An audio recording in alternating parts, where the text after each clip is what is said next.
Hello and welcome back to Crimson Dread. Before we begin, feel free to leave a comment and tell me where you're listening from. I love reading every single one.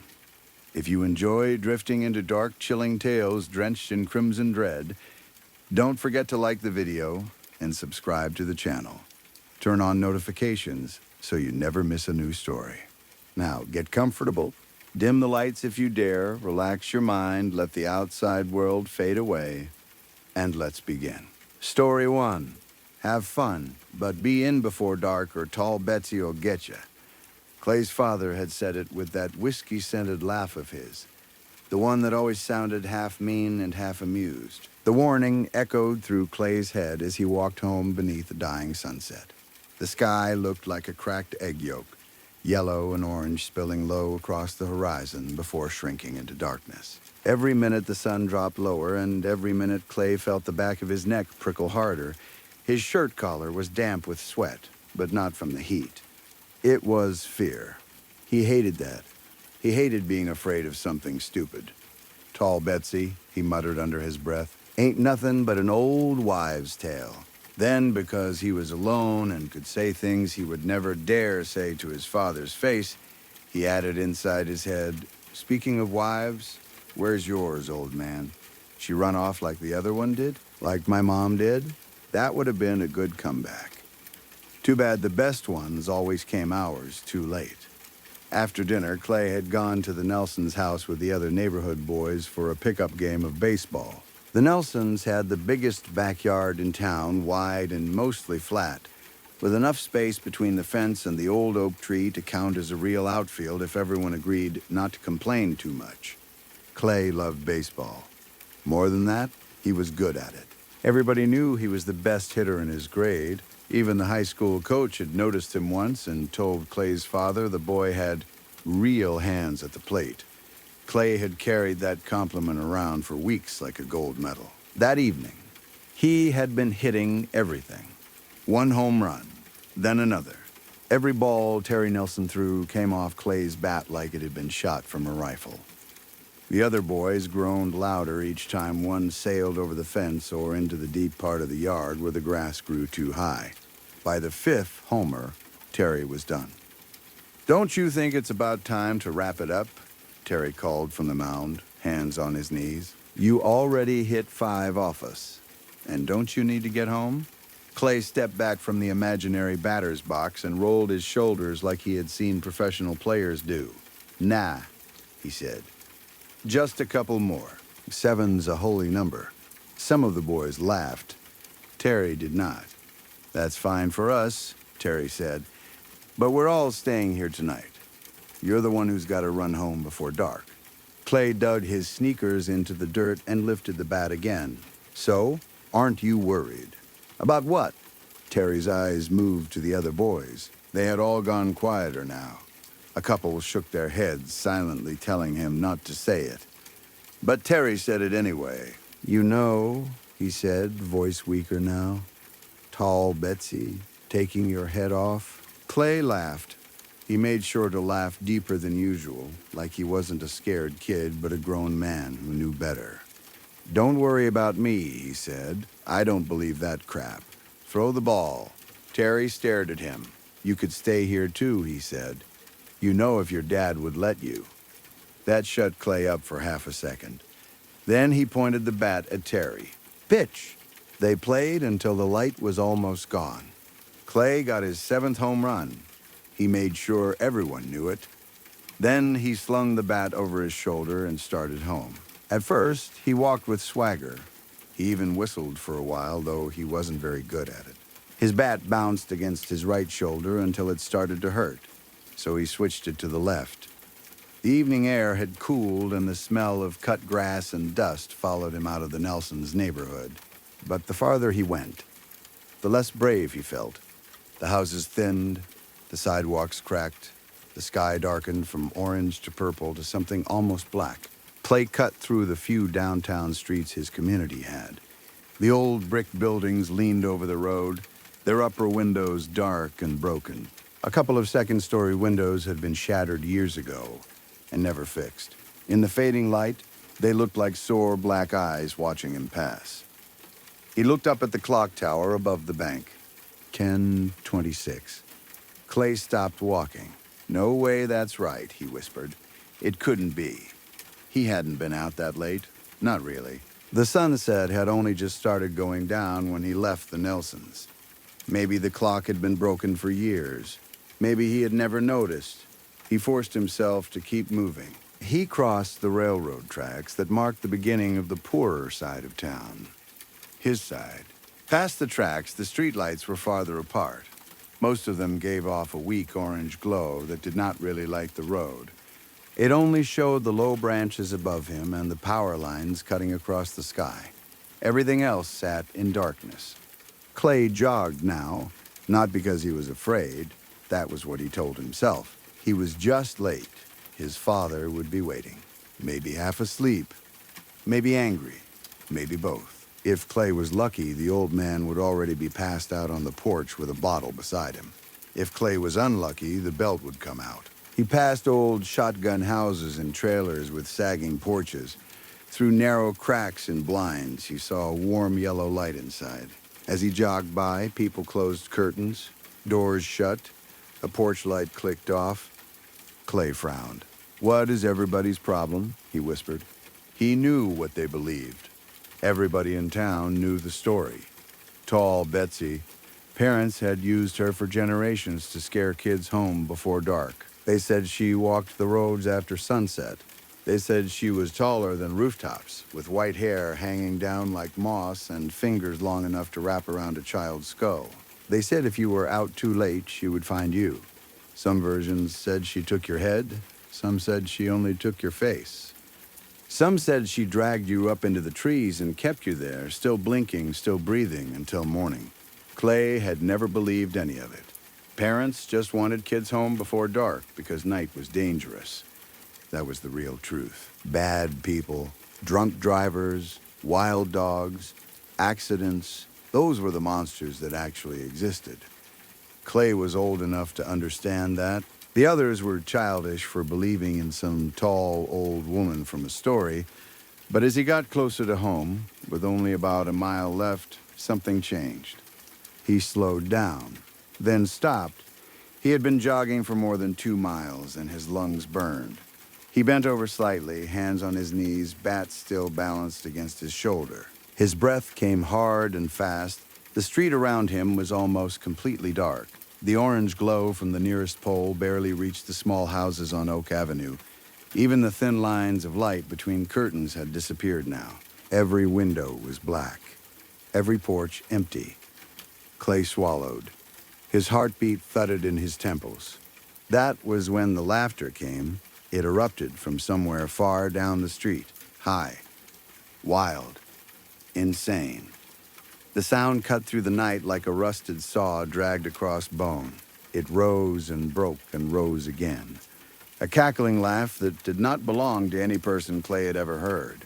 It carried down the road and wrapped around him before fading into echoes. Clay froze. His fingers tightened around the bat. He stared into the darkness ahead, searching every patch of light for movement. Nothing. For a moment, all he could hear was his own breathing. Then came another sound. Thump. It was heavy, deep. A few seconds later, another. Thump. Leaves crunched with it. The ditches on both sides of the road were full of fallen leaves, dry and curled and piled high against the edges. The sound seemed to come from them. Left side. No. Right side. No. Both. Clay turned his head again and again, trying to find the source. Thump. Crunch. Thump. Crunch. Each step was slow. Not running. Not hurrying. Just moving forward with horrible patience. Clay's legs locked. His calves tightened painfully, ready to run, but his feet would not move. His whole body had become a thing waiting for permission. He lifted his eyes toward the nearest streetlight. Branches, dead leaves, power lines, darkness, moss. No moss. Wait. Moss? Clay stared at the orange pool of light beneath the pole on the right side of the road. Something hung there. At first, it looked like 2 long veils of pale moss dangling from a tree limb near the light. They swayed slightly side to side, though there was no wind. Clay frowned through his fear. He had never seen moss growing that high and hanging that low. He could not see where it ended. Then the hanging strands swayed forward, and he saw something between them. A nose, long, curved, downward, hooked like a beak. It was easily as long as Clay's forearm. His mind refused to understand for one final second. Then it did. That was not moss. It was hair. Long, dead, wispy hair falling from a head that was at least 15 feet above the ground. Clay screamed. A thin, high, childish scream tore out of him before he could stop it. His legs came alive. He ran. He did not look back at the streetlight. He did not look up. He did not check if the thing was following. He only stared ahead, searching for any small patch of road he could see well enough to step on. Behind him, the cackling laughter returned. It rang through the street, sharp and delighted, bouncing between the empty houses. It seemed to chase him like a swarm of bats. Clay ran harder. The bat disappeared from his shoulder at some point. He must have thrown it away. He did not remember doing it. His mind shut off. Only his body remained, his legs pumped, his arms swung, his chest burned, his throat tasted like pennies. The final mile home passed in a blur of pavement, darkness, and terror. He ran faster than he had ever run in his life. If he had been able to think, he might have been proud of that. But there was no room for pride, only survival. When his house finally came into view, Clay slowed. It was small, dark, and crooked at the end of an underdeveloped street where half the houses had been abandoned. The nearest neighbors lived several houses down. Everything between was boarded windows, sagging porches, and weeds growing through cracked steps. Clay stumbled into the shadows near the edge of the yard and bent over, hands on his knees. He looked back down the road. No thumping, no laughter, no white hair, nothing. For the first time in several minutes, his body started to unclench. He let out a shaky breath. Then another fear replaced the first. His father. Clay had forgotten. He had escaped tall Betsy only to come home late enough to face the back of his father's hand. Maybe the belt. Maybe worse, depending on how much the old man had drunk. Clay wiped sweat from his face and tried to think. Lately, there had been several nights when he managed to sneak in after sunset. His father would be passed out on the front porch, a brown bottle on the table beside him, snoring through the mosquitoes. If tonight was one of those nights, Clay could slip inside and later claim he had gotten home before dark. His father might believe him, or at least be too hungover to argue clearly. It was worth trying. Clay crouched low and moved toward the house. He avoided the front porch. That was where his father usually sat in his rocking chair, waiting, drinking, watching the street like a king watching a kingdom he hated. Clay moved around the left side of the house, stepping carefully over loose boards, weeds, and broken pieces of brick. The shadows were thick there, and he could not see the porch well from that angle, but he could hear it. Creak, pause, creak, pause. The rocking chair, slow, very slow. Clay almost smiled with relief. That rhythm meant his father was asleep. He crept around to the back door. The spare key was under the mat, exactly where it always was. He lifted the corner, grabbed it, and unlocked the door as quietly as he could. Inside, the house was nearly black, but Clay knew every inch of it. He knew which boards groaned and which ones stayed quiet. He knew where the hall narrowed, where the rug bunched up, where the kitchen chair sometimes stuck out too far. A short candle burned on the kitchen counter, throwing a weak yellow glow into the room. That helped. Not much, but enough. He moved through the kitchen and into the hall, placing each foot carefully. The problem was the front door. To reach his bedroom, he had to cross the living room and pass near the screened front door.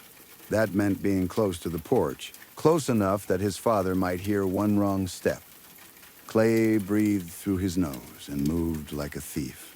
The rocking chair creaked again. Slow. Creak. Creak. With the help of the candlelight, Clay could see faint shapes through the screen door. The little table on the porch, the bottle on top of it, the rocking chair beside it. A shadowed mass sat in the chair, leaning slightly back and forth. His father. Clay froze. Something was wrong. He could see the shoulders. The body leaned back in the chair, but above the shoulders, nothing. No head. Clay's stomach turned cold. No way. It was the dark it had to be. The shadows were tricking him. The porch was too black to see clearly. Maybe his father's head was tilted back. Maybe the chair blocked it. Maybe anything. Anything except what he was thinking. Clay stared through the screen, unable to move. Then, from behind him came a sound. Thump. Dense. Heavy. Inside the house, Clay's mouth opened, but no sound came out. The back door. He had left it open. A few seconds passed. Thump. Another. Closer. Thump. Then silence. Clay slowly turned. His whole body trembled so badly he thought his knees might fold. The candle in the kitchen flickered. Its small light reached just far enough into the living room. Something stood there. An old woman. No, not a woman. Not really. She was too large for the house, her back bent sharply beneath the ceiling because she could not stand upright inside. Long white hair hung from her head all the way to the floor, dragging over the boards in pale dead strands. Her body was thick and wrong beneath a tattered dress that looked older than Clay's grandmother.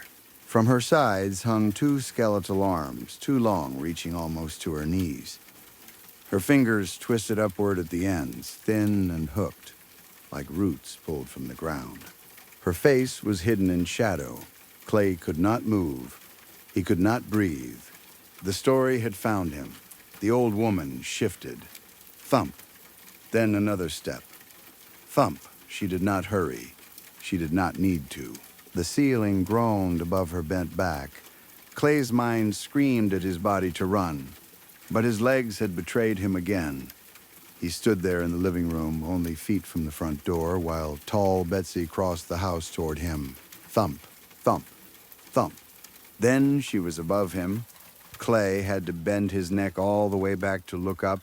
White hair fell around him, damp and sour-smelling, closing in like curtains. Beneath it, there was only darkness where her face should have been. Then came the laugh, not the high cackle from the road.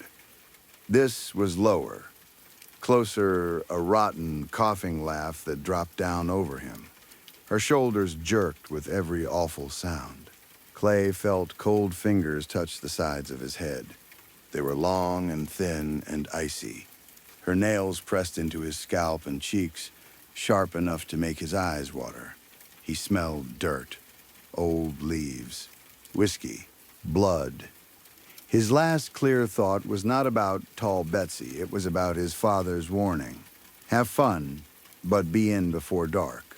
Then the fingers tightened, and Clay finally understood that some old wives' tales are only called that because the old wives were the only ones who survived long enough to tell them. Story 2. There was a light sighting incident in 2025, sometime near the end of August, about a week before September began. The witness was Darnell Summertrine, a man who had lived in the town for all 23 years of his life. According to him, he had never seen anything supernatural, paranormal, or even truly strange before that night. He was not the type of person who went looking for signs in the sky or monsters in the fields. He was a local man doing a local job, and until that evening, the town had always behaved the way the town was supposed to behave. At the time of the sighting, Summertrine was working security on a small crop field owned by the Pinnakerstrom family. The family often hired young men and women from town to watch the fields at night, mostly to scare off trespassers, drunk teenagers, and animals. The work was easy, boring, and usually quiet. Summertrine had been lying in the bed of an old truck the family lent to their hired hands, relaxing under the night sky. He recalled the time being somewhere between 9 and 10 at night. That was when he saw the lights. At first, he thought they were reflections, or maybe someone walking through the trees with lanterns. But then they rose above the field. They were about the size of basketballs or footballs, though distance made that hard to judge. They did not shine brightly like headlights or flashlights. Their glow was dull, soft, and muted, but still strong enough to stand out against the dark. They drifted through the air in a way Summertreen found difficult to explain. He compared them to birds gliding without flapping, or seaweed moving gently in ocean water. They were not fast, they did not dart, they floated. Summertreen estimated they were around 23 fathoms away when he first noticed them drifting near a small grouping of trees at the edge of the field. The lights moved together, not in a perfect line, but in a loose pattern, as though they were following a current only they could feel. Then, one by one, they slipped toward the trees and disappeared. Summertreen stayed in the truck for a while after that, watching the place where they had vanished. He was not exactly frightened, at least not at first. Confused was the word he used later. The sight was too quiet to feel like danger, yet too strange to dismiss. After gathering himself, he surveyed the field the lights had passed over. He found nothing, no burned crops, no marks in the dirt, no footprints, no strange smell. Nothing physical, nothing he could touch or show the Pinnakerstrom family in the morning. Still, he wrote it down. The Pinnakerstroms kept a night shift book, a thick old log used to record anything that happened during field watches. Broken fences, damaged crops, suspicious vehicles, animal tracks, weather issues, anything the day shift might need to check. Summertreen wrote about the lights in that book. That entry became one of 12 known accounts of the Zostrada light phenomena. Another light sighting incident occurred in 2023, near the edge of the small housing units on the outer side of town. Those houses were built mainly for residents who moved in between the early 2000s and the 2020s. They were modest but decent homes, usually 6 rooms, and the tenants generally liked living there. The area looked out over grass fields, low hills, thin woods, and long, empty spaces where the town seemed to fade into the land. This second account came from Felix, a Transmask resident who worked regular night shifts at the town's only warehouse club store. Felix lived with his housemate Matthew, though everyone called him Matt. According to Felix, he got home from work at around 2 in the morning. He was tired, but not tired enough to sleep right away. Like many night shift workers, he needed time to come down from the artificial lights, the noise, and the strange energy of working while most people were asleep. So he sat outside on a small, rough-hewn bench near the house, looking over the field. He had his phone with him and checked the time at some point. He remembered it being before 3:15 in the morning, though he could not recall the exact minute. The night was quiet. The fields were dark except for the faint pale glow of the sky and the distant shapes of the trees. Then he saw lights moving across the grasslands. They seemed to originate somewhere near the thin woods that lay over the hillside and along the flat escarpments. From there, they drifted down toward the fields. Felix counted somewhere between 7 and 9 of them.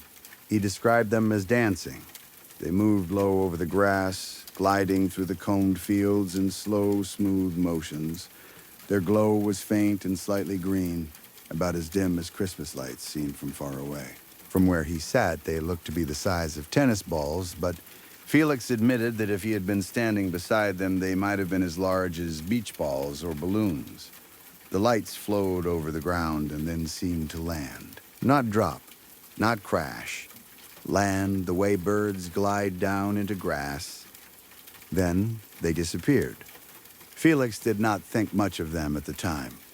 That is one of the stranger parts of his account. He did not panic. He did not wake Matt. He did not call anyone. He watched the lights vanish, sat for a little longer, then went inside, got ready for bed, and slept. Only later, after hearing other accounts, did he understand he had seen something people in Zostrada had been seeing for generations. There is another story connected to the same area, though it took place farther out in the grass fields.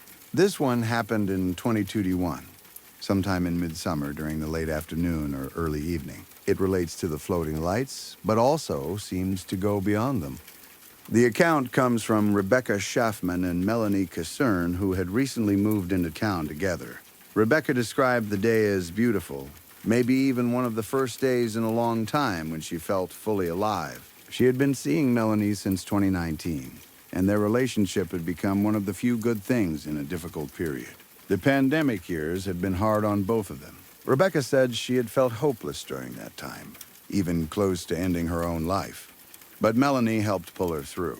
In return, Rebecca believed she helped Melanie survive too. They became girlfriends on February 15th of that year. According to Rebecca, they moved to Zostrada because they needed to get away from the city. Life had become too heavy there. Too expensive, too loud, too full of bad memories and people they no longer wanted near them. They were hesitant at first, but they had very little left to lose, so they took the chance. They stayed in the motel for 2 weeks before buying a small house. Rebecca later said they almost preferred the motel at first because it felt simpler, less permanent. But slowly, the small house became theirs. Melanie bought it, but Rebecca said she was the one who made it feel like home. She put things on the walls, arranged the cabinets, chose where everything belonged, and tried to mold the place into something that felt safe for both of them. In July, only a few days after settling into the house, they decided to drive around town and get a better feel for the area. Rebecca remembered the afternoon clearly. She said the town looked majestic in the light. They passed some locals, and most of them seemed friendly enough, though she remembered a few older women staring at them strangely. Rebecca joked that maybe she and Melanie had forgotten to wear bras that day and the weather was a little chilly. But even that did not ruin the mood. The day felt freeing. They drove past the part of town where their house stood and continued out into the fields beyond it. The road became dirt, rough and uneven, but Rebecca said she loved it. She compared the feeling to being Thelma with Melanie as her Louise. Like time had loosened around them for a little while. They stopped the van somewhere less than a mile from town, or perhaps a little more. The exact distance is unclear. They sat there together, enjoying the cool air and warm sun.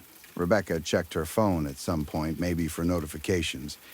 Then Melanie shook her and pointed toward the field. At first, Rebecca thought it was a man dressed in white. But the longer she looked, the less human it seemed. It was shaped like a man, but completely white. Not white clothing, not pale skin. The whole figure glowed. Rebecca compared the glow to something from a religious painting, the kind of light people paint behind Jesus or angels. It stood several hundred yards away in the field, perfectly still. It did not look toward them. It did not look away. It did not move at all. The figure had no clear details. No face, no clothes, no hands Rebecca could make out, just a bright white human shape standing upright in the field. It was not blinding, but it had a glare to it. Staring at it too long made Rebecca's eyes uncomfortable. Both women hesitated to look away. They began taking turns glancing away and looking back as if afraid it might move only when they were not watching. But the figure remained in the same place. Rebecca called out to it. Melanie immediately covered her mouth, frightened by the sound. Nothing happened. The figure did not react. Then Melanie looked away for a moment, and Rebecca did too. Melanie was frightened when Rebecca did that, but when they looked back, the white figure was still there. It continued standing in the field like a pole driven into the ground. Eventually, they got into the van and drove back to town. Neither of them spoke much about it at first. They returned home, tried to relax, and attempted to behave as though they had only seen something strange but harmless. Rebecca took a bath, and Melanie joined her later. They talked awkwardly, circling around the subject, but never landing on it for long. The thing in the field remained with them, but nothing bad happened afterward. In fact, Rebecca later wondered whether it had brought them luck. After that day, things began to go well for them. They found jobs in town that paid decently. They could afford electricity and water. The little house became beautiful. They filled the walls and cabinets with their belongings. They began living a life that felt more stable than anything they had known in years. A year later, Rebecca's old van died. She had gotten it from her father, and although she liked it, The mechanic they found was rude and useless. In the end, she and Melanie took an Uber to the nearest car dealership 12 miles away. Even that, Rebecca said, worked out. They found a decent car and had no problems with it afterward. The old van was eventually bought by a teenage tomboy who wanted to rebuild it and play with it, so Rebecca considered it not a total loss. As for the white figure in the field, Rebecca remembered it as eerie but not evil. It was simply there on a day when she and Melanie felt happy, free, and alive. Melanie's account confirmed many of the same details. She said they had only been in their new place for about 3 weeks and a few days when they saw the strange white man in the field. She remembered feeling free with Rebecca. Free in the town, free from the city and from the people who had made life harder before. Melanie mentioned that her stepmother and father had not been very helpful to her, even after she finished her bachelor's degree before COVID and struggled through the recent changes brought on by the rise of AI and unstable work. She said she had asserted herself during the pandemic to help Rebecca, and Rebecca had given herself back in return. Both had been lonely. Both had worked hard to survive. The move to Zostrata felt like a decision they made because the alternative was worse. Melanie credited Rebecca with helping them get the motel and later the house. Without Rebecca, she believed they might have left town and ended up in some miserable suburban place filled with people and problems they wanted to avoid. That day, they drove out into the fields to relax and take in nature. They sat together in Rebecca's old van for maybe 2.5 hours before Melanie saw the figure. At first, she thought it was a trick of her eyes, a bright spot, a shimmer. A man-shaped thing stood far out in the field, shining like a light bulb. Melanie said neither she nor Rebecca wanted to move in case it was watching them, but it did not approach or retreat. It simply stood there. She did not know what it was, and more importantly, she did not want to know. Nothing happened after that day.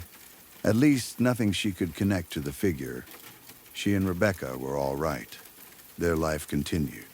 The respective accounts of Rebecca Schaffman and Melanie Cassern are now considered the first known reports of what locals later called the strange white man in the fields outside town. No other description quite like theirs had been recorded in Zostrata before or after, making their encounter separate from the more common light phenomena, even if it may be related. The floating lights, however, have been seen several times throughout the town's history. Felix, Darnell Summertrine, the traveling boxer Leonard Chorefield, and the couple are only part of the larger record. 12 accounts are currently known. The first 3 belong to the original family who lived in the area before the town was fully established.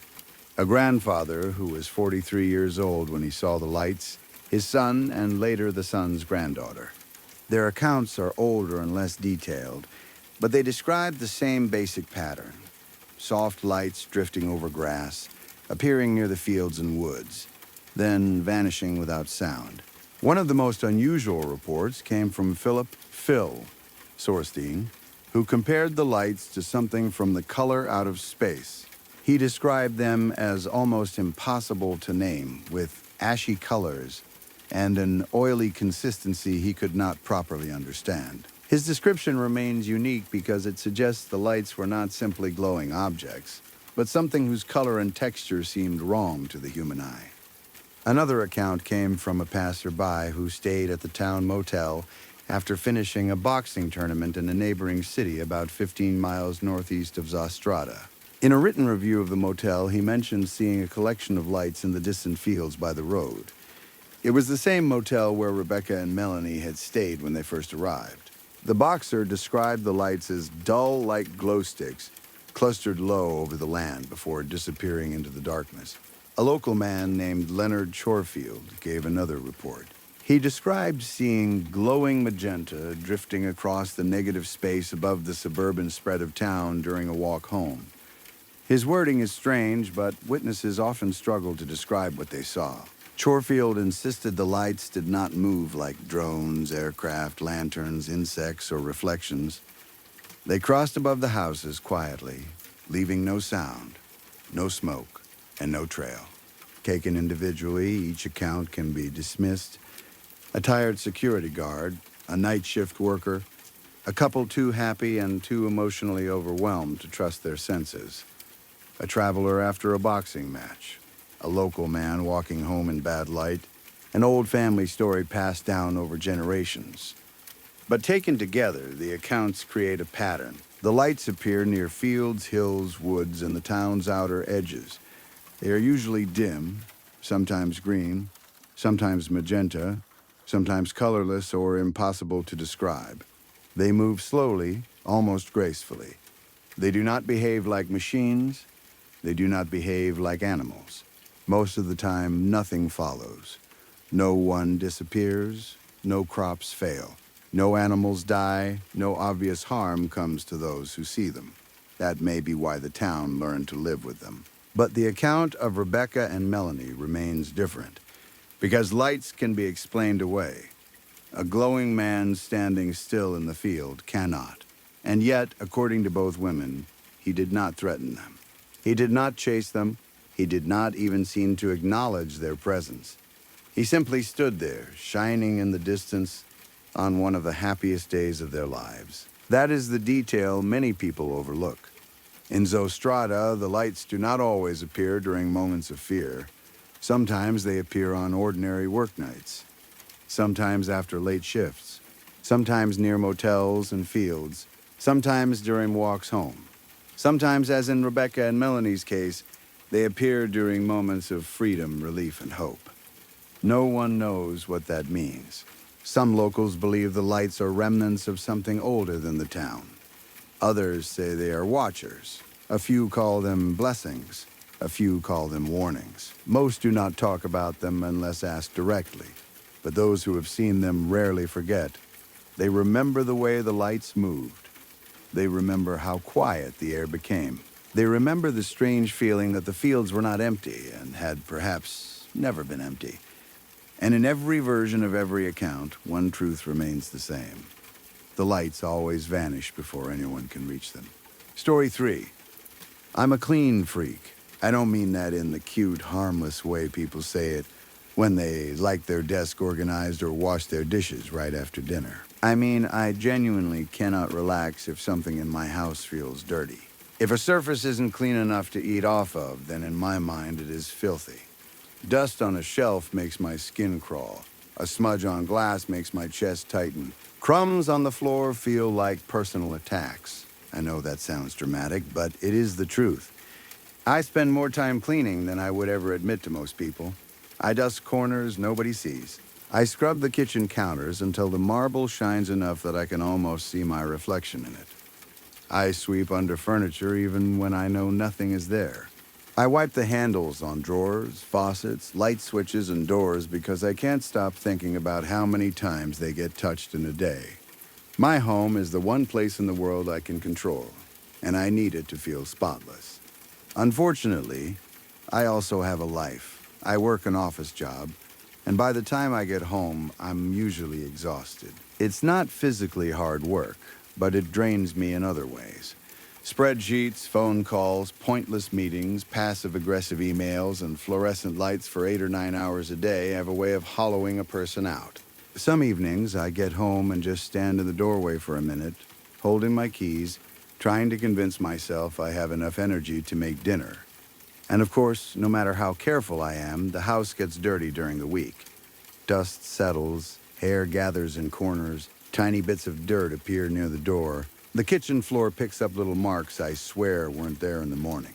I would come home after a long shift, see a few crumbs or a small trail of dust, and feel that familiar spike of panic in my chest. So I bought a Roomba. Yes, I know. I can already hear the judgment. A clean freak buying a robot vacuum sounds like an amateur mistake. It sounds lazy. It sounds like exactly the kind of thing someone like me should never rely on. But I was tired, and it promised convenience. It promised to keep my floors clean while I was at work. It promised I could come home to spotless carpet without having to spend my whole evening sweeping and vacuuming. And for a while, it worked. At first, I loved that little machine. I even felt guilty for loving it. It would glide through the living room with its soft mechanical hum, bump gently into chair legs, turn around, and keep going. It cleaned under the coffee table. It handled the hallway. It followed the little schedule I set through the app. Every day while I was away, it did the kind of small maintenance cleaning that kept my anxiety from boiling over. I started to trust it. That was my first mistake. The problem began with mud. I came home one evening and saw dark streaks across the carpet in the living room. At first, my brain refused to understand what I was seeing. My carpet is light beige and I keep it immaculate. But there they were, thick, almost black trails dragged in curved lines across the floor. It looked wet in some places, dried and crusty in others. They crossed the living room, looped around the coffee table, vanished under the couch, then appeared again near the hallway. For a few seconds, I just stood there with my bag still over my shoulder. Then the anxiety hit so hard I almost couldn't breathe. Mud on my carpet, not a small mark, not a little dirt near the door, actual trails, long, ugly black streaks pressed into the fibers. My first thought was that I had left a window open or somehow tracked something in that morning without noticing, but that made no sense. I had been careful. I am always careful. Then I saw the Roomba sitting near the edge of the room, silent, its little light off like nothing had happened.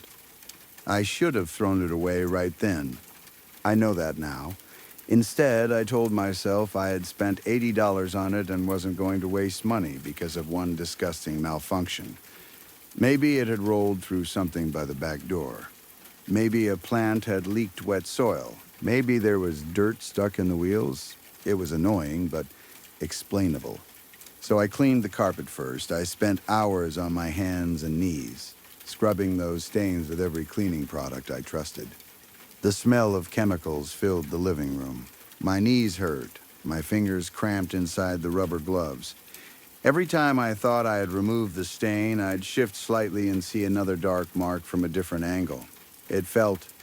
When I finally got the carpet back to something close to normal, I turned my attention to the Roomba. The moment I opened it, I almost vomited. It wasn't just dust inside, it was packed with thick clumps of dirt and debris. Wet, black, rotten-smelling dirt. I pulled out handful after handful from the machine's little compartment, gagging each time.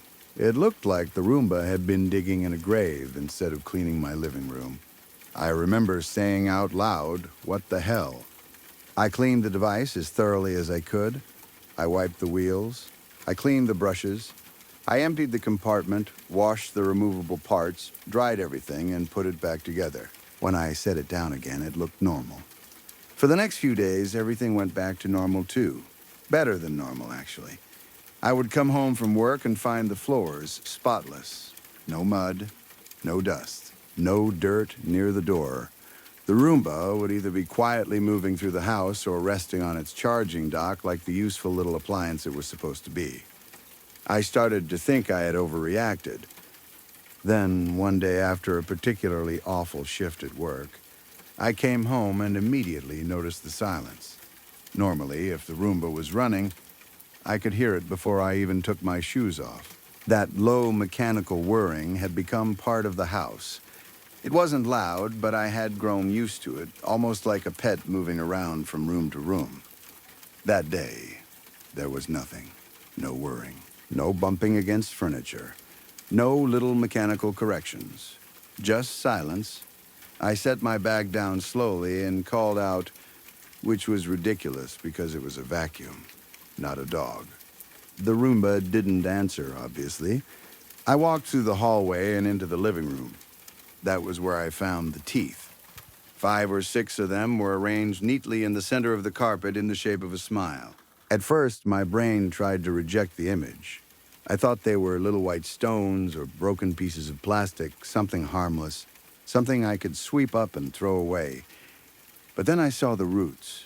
I saw the uneven shapes. I saw the red still clinging to them. They were real teeth, human teeth. Fresh blood dripped from the roots and soaked into my carpet in tiny dark spots. For a moment, I couldn't move. The room seemed to tilt slightly around me. My stomach clenched and I had to swallow hard to keep from throwing up. The smell reached me next, faint but unmistakable. Coppery, warm. My first real thought was not about calling the police. It was about the carpet. I hate admitting that. I know what it says about me. But the sight of blood sinking into those fibers sent me into a panic so sharp I couldn't think past it. I grabbed gloves, paper towels, disinfectant, carpet cleaner, stain remover, a plastic bag, and anything else I could find. I picked up the teeth and threw them into the trash outside as fast as possible, barely looking at them. Then I got down on my hands and knees and scrubbed. I scrubbed until my arms ached. I scrubbed until the carpet looked raw and damp. I scrubbed until the blood spots were gone, or at least gone enough that I could convince myself they were gone. All the while, my mind kept trying to ask the obvious questions. Where did the teeth come from? How did they get inside my house? Where was the Roomba? I ignored those questions as long as I could. That night, I checked every door and window. Everything was locked. No broken glass. No signs of forced entry. No blood anywhere except where the teeth had been. No footprints.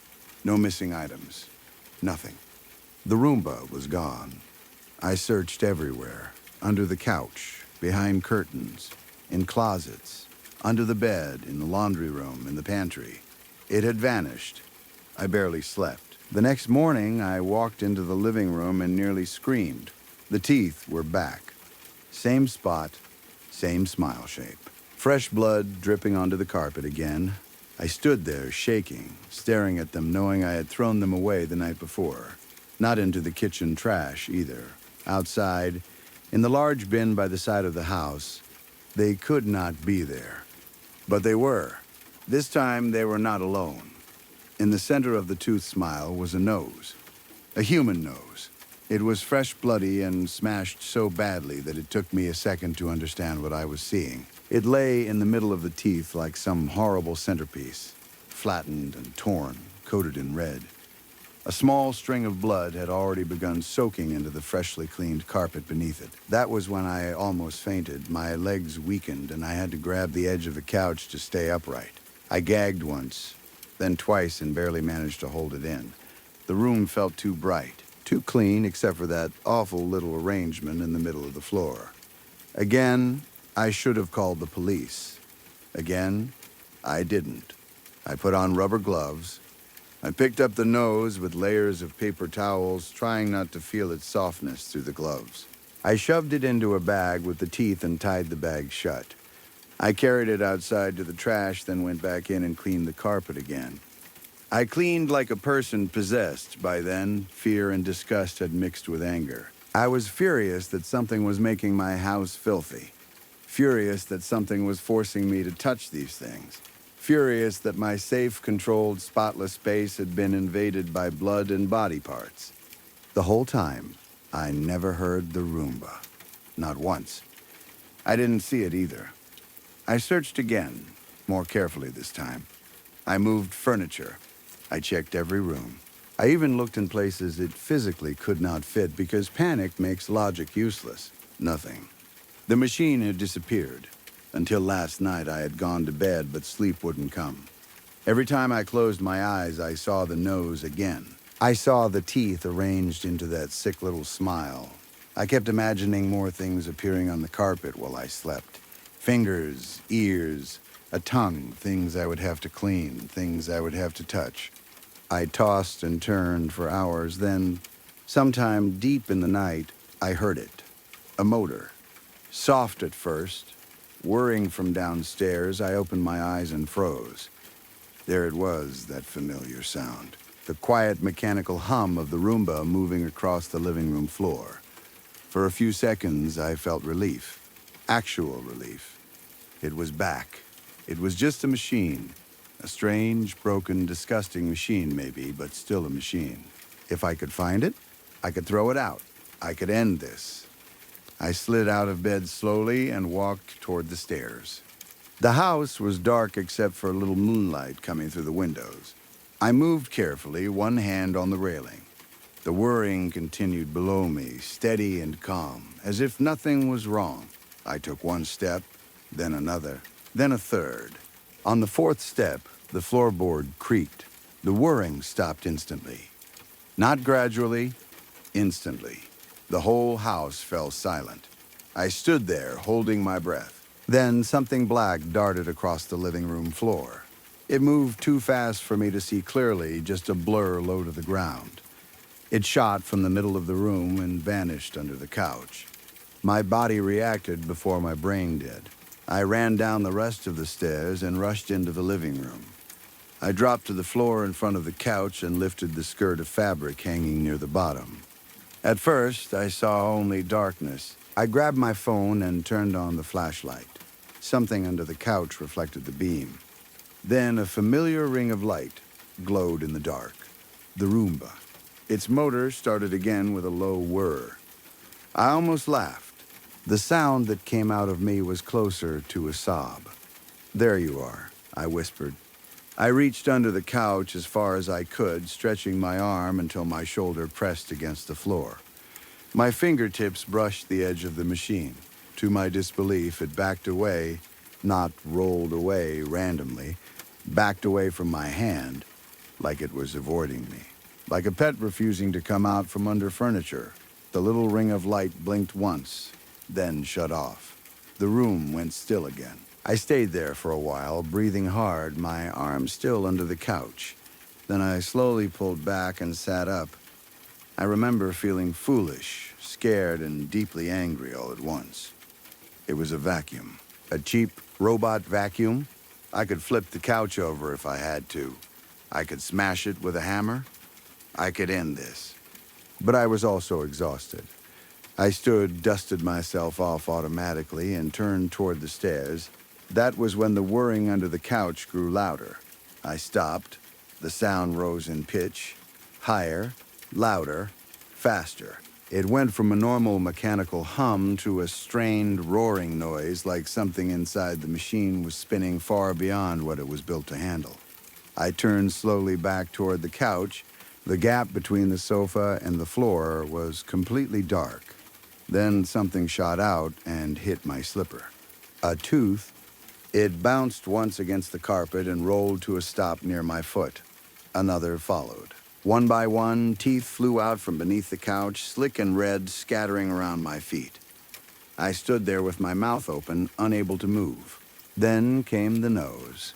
It slid across the carpet and stopped near the leg of the coffee table, leaving a wet red streak behind it. Then 2 thin lips. They came out together, stuck slightly to each other, pale and bloodied, landing with a soft slap against the floor.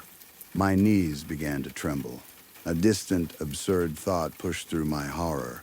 The carpet. How was I supposed to clean the carpet now? Then the Roomba spat out 2 eyeballs. One brown, one blue. They rolled to my feet and stopped at different angles, both wet, both shining in the dim light, both staring up at me. That was enough. My body gave out. I hit the floor hard, but I barely felt it. The world tilted and blurred around me. The roaring whir continued under the couch, then softened into that familiar low hum again. The last thing I remember before everything went black was the ring of light turning on beneath the sofa. The Roomba rolled forward slowly, inch by inch, coming closer to my face. When I woke up this morning, I was lying on the living room floor. For one beautiful second, I thought it had all been a nightmare. Then I saw the stains. The carpet around me was ruined. Blood had dried into the fibers in dark patches and streaks. The teeth were gone. The nose was gone. The lips were gone. The eyeballs were gone. Everything it had spat out had disappeared. But the Roomba was sitting in the center of the room, silent, its little light off, facing me. I don't know how something round can face a person, but it was. I knew it was. I crawled backward until my spine hit the wall. The machine didn't move. I stayed there for almost an hour, staring at it. Then, slowly, I stood up and walked to the kitchen. I grabbed the heaviest knife from the drawer, then a hammer from the utility closet. My hands were shaking so badly I nearly dropped both. I told myself I was going to destroy it. I walked back into the living room. The Roomba was gone, There were no tracks, no sound, nothing. Only a new trail across the carpet. Not mud this time, blood. A thin red line leading from the center of the room toward the hallway. I haven't followed it yet. I'm sitting at the kitchen table now with the knife in front of me and the hammer beside it.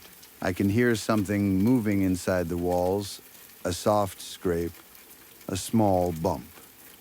Then that low, familiar whir. Every few minutes it gets closer. I keep thinking about the dirt I pulled from it the first time. How thick and black it was. How rotten it smelled. I thought it had tracked mud into my house. Now I don't think it was mud. I think it had already started digging somewhere. Or feeding somewhere, and I was stupid enough to clean it, put it back together, and let it keep working. I don't know where it gets the parts from. I don't know whose teeth those were, whose nose, whose lips, whose eyes. I don't know if there are people missing nearby or if it is taking them from somewhere else entirely. I don't know if it kills or if it only cleans up after something worse. But I know this. It is not lost. It is not malfunctioning. It knows where I am. And the worst part is that even now, even after everything, some sick part of me keeps looking at the ruined carpet and thinking about stain remover. Story 4. The last place I expected to wake up was the school bathroom. At first, I didn't even understand where I was. My eyes opened slowly, and all I saw was white tile, a metal stall door, and harsh fluorescent light glaring down at me from above. I was slumped against the inside of a bathroom stall, my back twisted at an uncomfortable angle, my legs half folded beneath me like I had fallen and nobody had bothered to move me. The back of my head throbbed, not a normal headache. It felt deep and heavy, like someone had struck me hard and the pain was still echoing through my skull. I winced and pressed my fingers to my temple, trying to think. What was I doing before this? I remembered school. I remembered the hallway. I remembered my phone in my hand. Then everything became foggy, like a dream falling apart after you wake up. I reached for the latch and unhooked it. The stall door creaked open. Bright white hit my eyes so hard I almost groaned. The girls' bathroom looked wrong. It was my school bathroom, I knew that immediately. But somehow it also felt too big, too bright, too clean. The tiles were a perfect clinical white, stretching above me in a way that made the ceiling feel farther away than it should have been. The light buzzed overhead with a soft electric hum that filled the silence. I blinked and looked down the row of stalls. There were 5 stalls in the girls' bathroom. There had always been 5. But now, at the very end of the row, I saw a 6th. It stuck out in the corner of my vision, half swallowed by distance and shadow, as if the bathroom stretched just a little farther than reality allowed. When I tried to look directly at it, my eyes didn't want to focus. The stall was there, but also not quite there, bleeding into a pale blur. I stepped away from it. My shoes squeaked softly against the tile. I walked to the mirror and checked myself over. My hair was messy, strands sticking to my face. My skin looked too pale under the fluorescent light. I ran my fingers through my hair, trying to fix it, then pulled out my phone. No service. Of course, my lock screen said it was 2:12 in the afternoon. But when I looked up at the narrow window above the stalls, it was completely black outside. Not cloudy, not stormy, black. Like night pressed against the glass. I unlocked my phone and checked my messages. There were 2 from Mom. Mom, June, can you call me? Mom, right now. Below that, I had started typing a reply, but never sent it. Hey, Mom, I'm in the girls' bathroom. That was it. The sentence just stopped. 3 dots appeared under Mom's name, showing that she was typing. I waited. Nothing came through. The dots disappeared, then appeared again. Then disappeared. I checked the time once more. 2:12 p.m. Still, something about the bathroom light made my stomach tighten. It was too bright, too sterile, too alive. The buzzing filled the room in a way that felt almost like breathing. I shoved my phone into my pocket and went to the door. When I pushed it open, the hallway beyond was dimmer, but not normal. The lights were still on, casting a weak glow over the lockers. but the school itself was empty. No voices, no footsteps, no teachers shouting at students to get to class, no laughter from around the corners, no distant slamming of classroom doors. Just silence. I stepped into the hall. Hello, I called. My voice sounded small and wrong. I looked toward the exit doors at the end of the corridor. If I could get out, I could figure out what was happening. Maybe the school had been evacuated. Maybe I had passed out during some lockdown drill. Maybe I had hit my head and everyone thought I had gone home. Those explanations were thin, but I clung to them anyway. I started toward the doors. Then I heard footsteps. Slow, shuffling, coming from around the corner. I darted behind a block of lockers and crouched there, my heart suddenly banging against my ribs. I leaned just enough to peek out. "Come on, Cole," a voice hummed softly. "We're almost there." I recognized him immediately. He was an upperclassman, one of those boys everyone knew even if they had never spoken to him. Thick, dark curls, varsity jacket, big grin that always looked like he knew something you didn't. He usually walked through school like he owned every inch of it. But now he barely walked at all.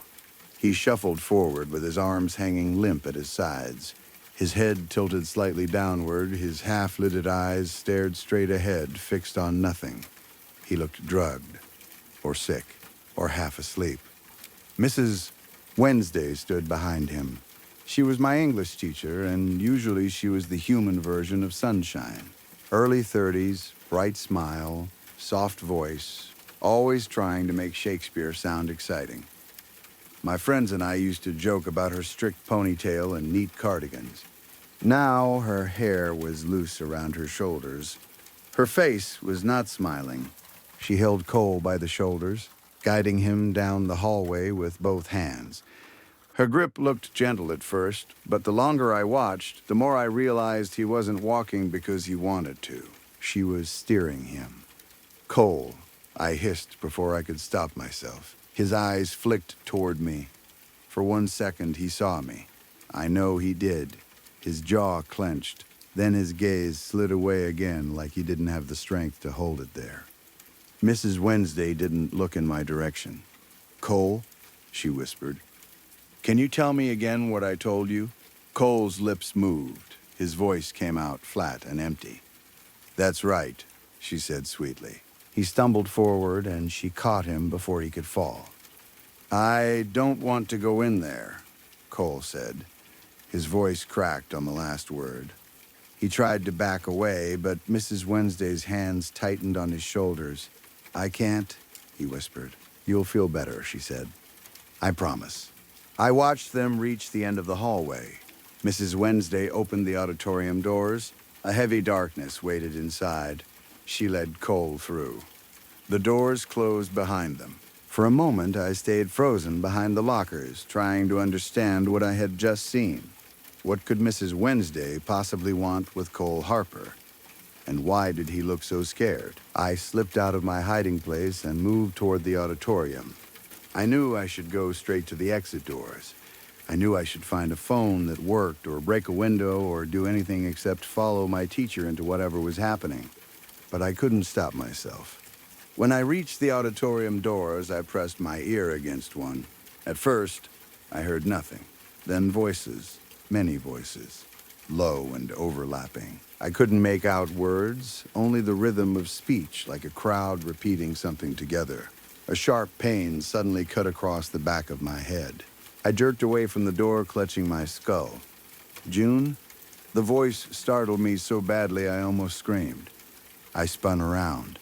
Further down the corridor, sitting against her locker with her knees pulled to her chest, was my best friend, Ophelia.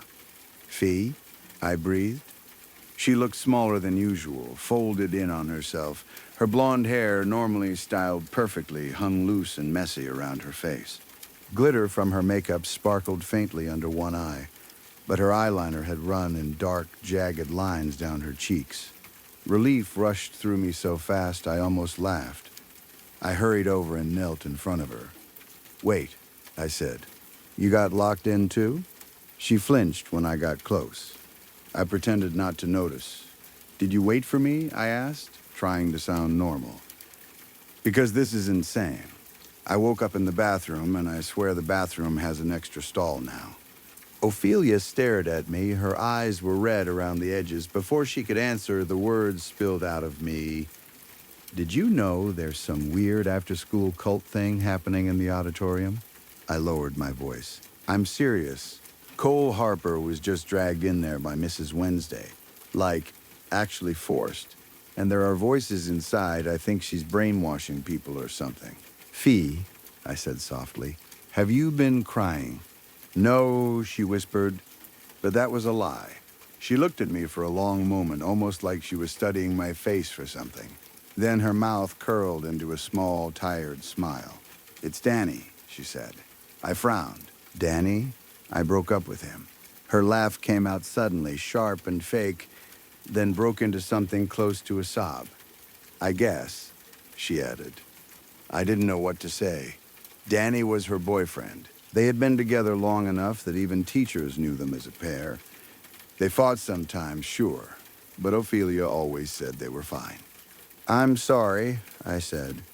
She nodded, but her eyes had drifted past me toward the auditorium doors. Listen, June, she said. I have to go, okay? What? No. Go where? She stood too quickly, almost losing her balance, and slung her backpack over one shoulder. I should get out of here. Let's go together. We can get Dairy Queen or something and figure out why everyone's being creepy. She smiled again. It was a sad smile. Too sad. I'm supposed to go to the auditorium, she said. But I think I just want to go home. The words made my skin prickle. Supposed to? I repeated. Fee, what do you mean you're supposed to go? She didn't answer. She started walking down the hallway. Wait, I called after her. Ophelia. She kept going. Her footsteps were soft and slow. Bye, June, she called without turning around. Don't do that, I said, standing. Come on, don't be weird. It sounded like goodbye. I ran after her. Wait. I stopped so suddenly my shoes squealed against the floor. There was a hole in her skull, a deep, dark, cavernous wound at the back of her head. Dried blood stained her blonde hair and spread down the back of her shirt in stiff red patches. The injury was impossible. She shouldn't have been standing, she shouldn't have been talking, she shouldn't have been walking away from me. But she was. She kept walking down the hallway. My breath came in short, useless gasps. Slowly, my hand rose to the back of my own head, to the source of the pain. My fingers touched wet hair, then a soft gap beneath it. I pulled my hand away. My fingertips were dark. The hallway seemed to stretch in both directions. I remembered the bathroom floor, the bright white light, the missing time, Mom's messages. Hey, Mom, I'm in the girls' bathroom. I remembered a sound, a shout, something heavy, a rush of students, then nothing. June, Mrs. Wednesday's voice came from behind me. Her warm hand settled on my shoulder. I couldn't move, not at first. I stood there staring at the blood on my fingers while the auditorium doors waited at the end of the hall. Mrs. Wednesday leaned closer. Her voice was soft, almost kind. Come with me. I turned my head just enough to see her. Her ponytail was gone. Her hair lay loose around her face. Her eyes were tired. Not cruel, not angry. Tired. Behind her, the auditorium doors had opened again. Warm yellow light spilled out into the hallway. Inside, I could hear voices, not chanting, crying, whispering, calling names. I saw shapes in the rows of seats. Students, teachers, people I knew, people I thought had gone home. Cole sat near the front, shoulders shaking, face buried in his hands. Ophelia stood near the side aisle, looking back at me with the same sad smile. Mrs. Wednesday squeezed my shoulder gently. You were scared, she said. That's why you woke up in the bathroom. Some of you wake up in places that feel safe. Some of you wake up where it happened. Some of you don't wake up at all until someone finds you. My lips trembled. What happened? Her expression tightened. You don't remember yet. I shook my head. I don't want to go in there. I know. What's in there? The others. My stomach twisted. What others? Mrs. Wednesday didn't answer right away. The lights above us buzzed louder. At the end of the hall, the window beside the exit doors showed only blackness. Not night. Not outside. Just black. Everyone who didn't make it out, she said. The words landed inside me slowly, one by one. I thought of Mom's messages. Call me. Right now, I thought of the time stuck at 212. I thought of Cole being led down the hall, terrified and empty. I thought of Ophelia saying she wanted to go home. My fingers touched the wound again. What happened at 212? I whispered. Mrs. Wednesday closed her eyes. For the first time, I saw tears on her cheeks. The lockdown started at 2:10.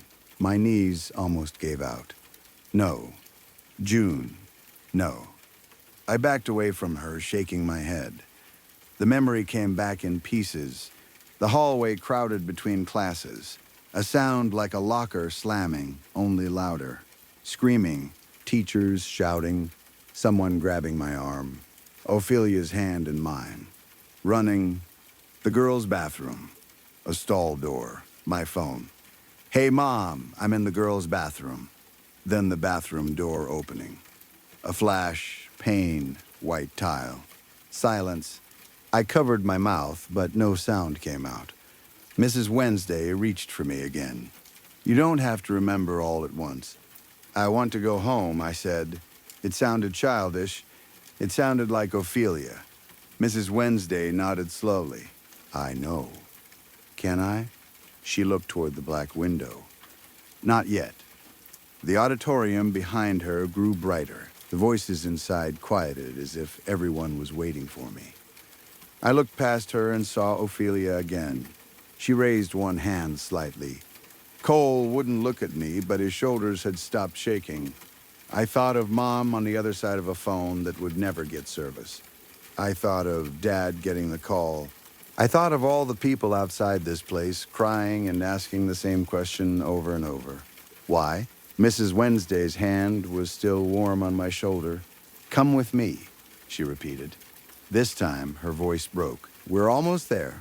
I looked one last time down the hallway toward the bathroom where I had woken up, toward the sixth stall fading into white light. Then I let her guide me to the auditorium. Story 5. A light breeze moved around Evan like invisible fingers. It tugged softly at his shirt, lifted the edges of his sleeves, and brushed against his hair as if trying to pull him upward.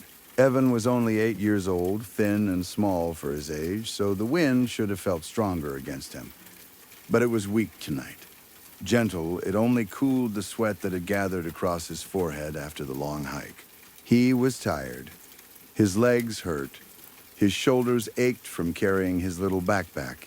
His shoes were dirty and his socks had slipped down inside them until they bunched under his heels. The whole day had been walking, climbing, stopping, turning around and walking again because his mom had gotten them lost twice.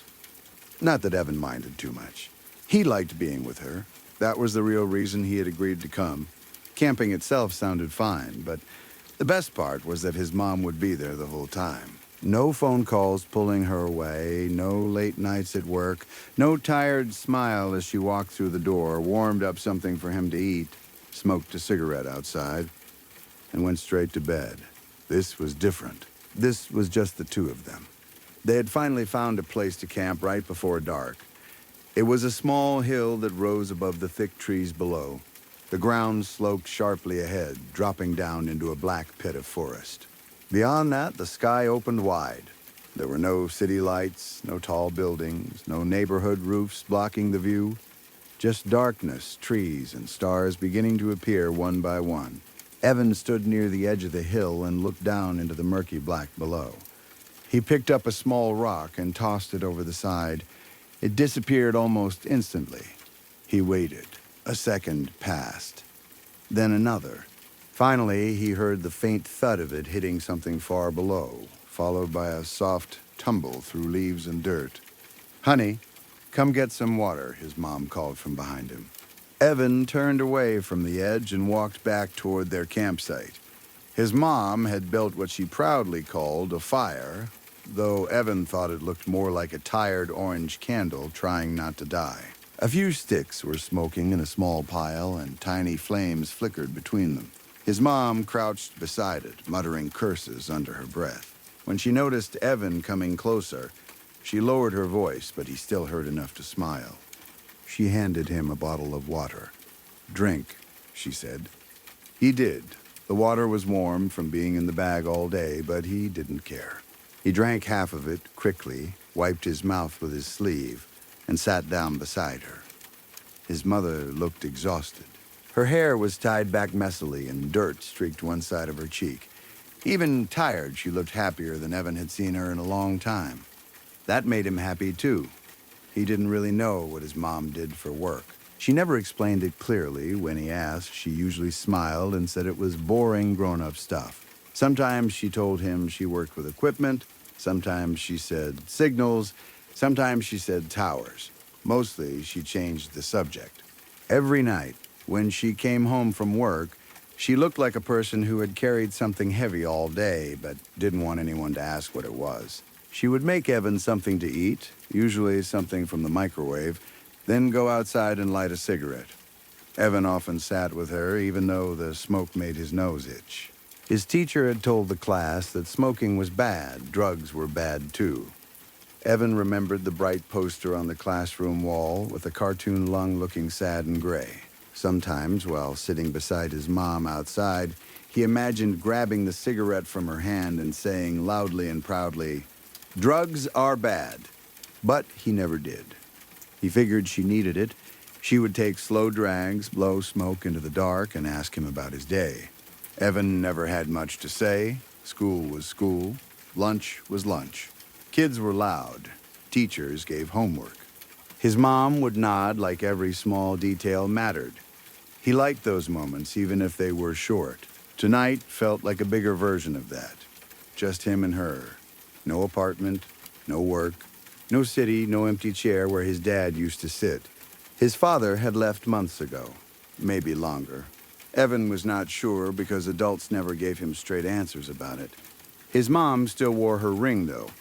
Evan noticed that. She would twist it sometimes when she thought he wasn't looking. His mother poked the weak fire with a blackened stick. "It's not catching," she grumbled. Evan leaned closer and wrapped his arms around her from the side in a quick hug. Then he bent forward and blew gently into the fire. The smoke shifted. The tiny flames shivered. Then stretched upward. The sticks caught properly this time, and small fingers of fire began climbing through the pile. His mom laughed. "Well, look at you," she said. "Little fire starter." She traded the burned stick for her own water bottle and took a long drink. Evan smiled proudly, then leaned back and looked up. The stars were everywhere now. He had never seen so many. Back home, the sky was mostly dark gray, sometimes orange from city light, with only a few stars scattered across it if the night was clear. Here, the sky looked alive. Tiny points of light filled every part of it. Some were bright and sharp. Others were faint and soft, almost hidden behind a pale dusting of the Milky Way. "They're never this bright back home," Evan said. His mom looked up, too. "The city lights make it harder to see them," she said softly. They were quiet for a moment. Then she added, "How would you feel about coming out here more often?" Evan turned toward her quickly. "Really? Yeah. I know I've been super busy since your dad left. I'm sorry about that. But we're finally making some breakthroughs at work with..." She stopped. Evan waited. "With what?" he asked. His mother looked away from the sky and stared at the fire. "Well," she said too quickly, "anyway, I'll have more time soon." The mention of her work made Evan sit a little straighter. Breakthroughs sounded exciting, important, secret. He wanted to ask more, but he could tell from her face that she was done talking about it. So he only nodded. More time sounded good enough. Maybe if she had more time, she wouldn't leave like his dad did. The thought made Evan's chest feel tight, so he leaned into her and hugged her again. This time, she held him longer. She kissed the top of his head and rested her cheek there for a few seconds. For a while, neither of them spoke. Then Evan pulled back and looked toward the open part of the hill. "Can I go look at the stars for a little bit?" His mother did not answer right away. The silence lasted long enough that Evan turned back to her with a confused frown. She noticed and quickly smiled. "Sure, honey," she said. "Just be careful around the cliff." Evan started to stand. His mother grabbed his shoulders, not hard enough to hurt, but firmly enough to stop him. When he looked at her, her eyes seemed different, intense, afraid almost. She lowered her voice. "Make sure you aren't focusing on just one," she said. Evan blinked. "What, the stars?" she said gently. "Don't stare at just one. You've got to appreciate the whole sky, okay? All of it. You won't always be able to see them like this." Evan nodded quickly, though he didn't really understand why she sounded so serious. He had heard that tone from her before, not often, only late at night when she thought he was asleep and spoke quietly on the phone in the hallway. On those nights, she would get dressed, kiss his forehead, and leave the house with a cigarette already between her fingers. "The stars can grab you," she whispered. There were tears in her eyes. Evan stared at her, unsure if she was joking. Before he could answer, smoke from the fire blew into both their faces. His eyes began to burn, and tears spilled down his cheeks. His mom coughed and wiped her own eyes. For one strange second, they both laughed. The seriousness broke. Evan hugged her one last time. "I'll be careful," he said. Then he walked back toward the crest of the hill. The smell of smoke stayed in his nose. His eyes still stung a little as he found a patch of leaves and grass far enough from the cliff to make him feel safe. He lay down on his back and folded his arms behind his head. The wind brushed over him again. It tugged at his sleeves and shoelaces, as if trying to pull him back toward the fire. Evan ignored it. He looked first toward the distant signs of civilization. Tiny beams of headlights flickered through gaps in the trees far below. Red lights blinked on towers in the distance. One light appeared, vanished, appeared again. They had passed a tower like that earlier during the hike. It had been huge, made of crisscrossed metal and wires, surrounded by a fence that looked too tall for something so boring. Evan remembered asking what it was. For once, his mother had answered. She said she visited towers like that sometimes for work. That had made Evan excited. He asked what they did. He asked why she needed to visit them. He asked if she climbed them. But she had laughed and said boring old work stuff and changed the subject. Now, lying under the open sky, Evan imagined her climbing one of those towers with a cigarette in her mouth, fixing something important while red lights blinked around her in the dark. Then his gaze drifted upward. The sky was magnificent. His mother's warning echoed in his mind. Don't focus on just one. So he tried not to. He moved his eyes from star to star. Some looked blue, some orange. Some were so white they almost hurt. The longer he looked, the more he saw. Faint clusters, dusty swirls, streaks of pale light crossing the blackness like someone had brushed the sky with glowing paint. It felt like the universe had been hiding from him his whole life, covered by clouds and city lights. And now it had finally opened its face. Evan felt almost sad that he had not seen it sooner. His eyes wandered slowly across the huge, bright tapestry above him. Each star seemed to ask for attention, but he remembered what his mother said and kept moving. He looked at the whole sky. He tried to take in everything at once. Then he saw the dark spot. At first, he thought it was a cloud. A small, round patch of black sat among the stars. It was not large, but it stood out because of how perfectly empty it was. There were no stars inside it, no dust, no faint glow, just black. True black. Evan tried to look away. His eyes moved to the stars around it, but they kept sliding back. The spot made the sky feel wrong. Before, it had been a painting, a glowing masterpiece.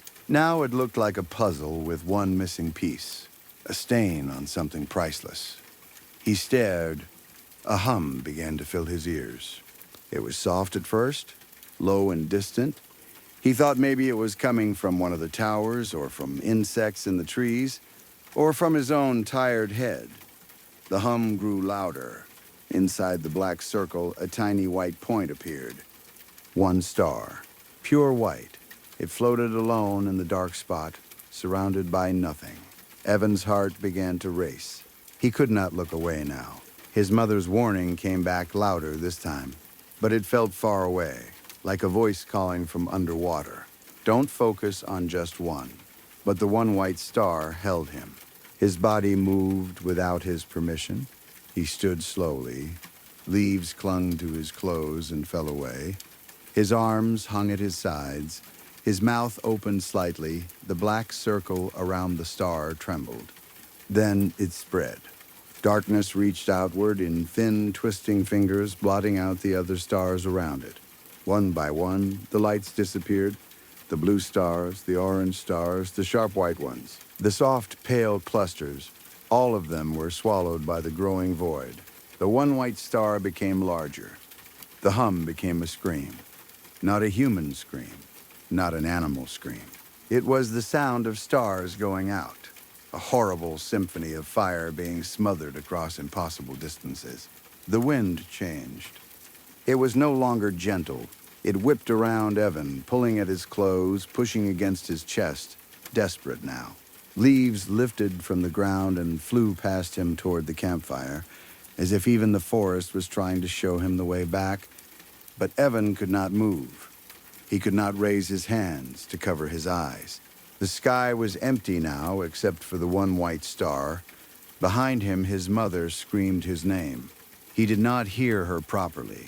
She ran to him and wrapped her arms around his waist, trying to pull him back, her hands locked together around him.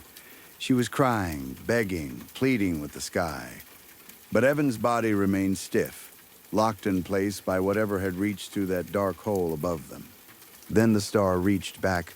There were no actual hands at first, only pressure. A force came down from the sky and wrapped around Evan. It lifted him so suddenly that his mother was pulled off her feet with him. She screamed and held on tighter, but the force was too strong. Her fingers slipped from his shirt. Evan rose. The hill dropped beneath him. His mother stood below, arms raised, face twisted in terror as she screamed his name into the dark. The fire became a shadow. The world fell away. Evan was pulled upward through freezing air. His skin burned and froze at the same time. It felt like invisible hands were boiling him while space tried to turn him into ice. His eyes frosted over, but still he saw the one white star. He could not breathe. The air was stolen from his lungs instantly, and his chest collapsed around the emptiness. The star grew larger and larger and larger, until it was no longer a star at all. It was a face, or something close to a face. A vast white surface stretched before him, pale and smooth like dead skin. Small black eyes were sunk deep into it, too many of them, all watching. A thin, tar-black smile cut across the white brightness. It was not fire, it was flesh. It was hunger. It was joy. The one white star looked at Evan. In his final moments, he understood. The stars had not been lights. They had been others. Other children, maybe. Other witnesses. Other people who had stared too long at one bright point in the sky and been pulled into its collection. Evan tried to scream, but there was no air. The great white face opened its smile wider. Then it set him among the others. Far below, on the hill, Evan's mother fell to her knees and wept. The black void receded. The stolen stars returned one by one, filling the night again, as if nothing had happened. But one new light shone among them now, small, bright, white. His mother looked up through her tears. The stars twinkled, and if stars could cry, then that night they cried with her. Story 6. I'm not a vegetarian, but I am halfway between the town center and the farmland. We weren't fancy. We were the kind of place where muddy boots were normal and nobody cared if your truck took up 2 spaces. For years, we were basically the last stop for people heading out of town and the first stop for anyone coming in. Then the new burger joint opened next door, and everything got busier. People would drink hard at my bar and then stumble over for the best burger of their life at a price that didn't make sense. It kept our traffic up even on slow nights. One night, I was behind the bar talking to Martha, a waitress who floated around with snacks and drinks, when Alex's cowboys came in already drunk. It wasn't subtle. The door swung open, and it was like the air got pushed aside. They came in as a group, 5 of them laughing too loud, bumping shoulders, acting like the whole world was a stage built for them. The regular customers shifted away without being told, clearing space in that quiet, practiced way people do when they've learned what happens if they don't. I wasn't really afraid, not in the moment. I was the one who served them their drinks. They brought in money. They tipped well. And when business was slow, I'd be lying if I said I didn't feel relieved when they showed up, because at least the register would look better by the end of the night. I'd dealt with them before. I thought I understood them. So I cleared some seating at the bar and started pouring, getting ahead of the wave I knew was coming. "How you fellas doing tonight?" I said as they took their spots on my old bar stools. Those stools should have been replaced years ago, but I'd always had the same mindset. If I don't absolutely have to spend money, I'm not going to. They grinned, greeted me, and got into their first round fast. Everything felt normal at first, in the loud, sloppy way late-night drinking can feel normal. I was making decent money, and Martha was doing her thing, moving through the room like she was used to being ignored by people who didn't see workers as real. Then one of the cowboys stood up and walked over to a young woman at a table near the jukebox. She'd been staring at him, and he took it as an invitation. He slid into the seat beside her and started talking smooth, like he'd done it 100 times. The woman looked nervous, but didn't get up. Then her boyfriend came back from the bathroom. And of course, he was another cowboy. That's the thing about Alex's men. They weren't just a group. They were a whole little world, and you could step on the wrong rule without even knowing it existed. The boyfriend's face changed instantly. The cowboy at the table stood too.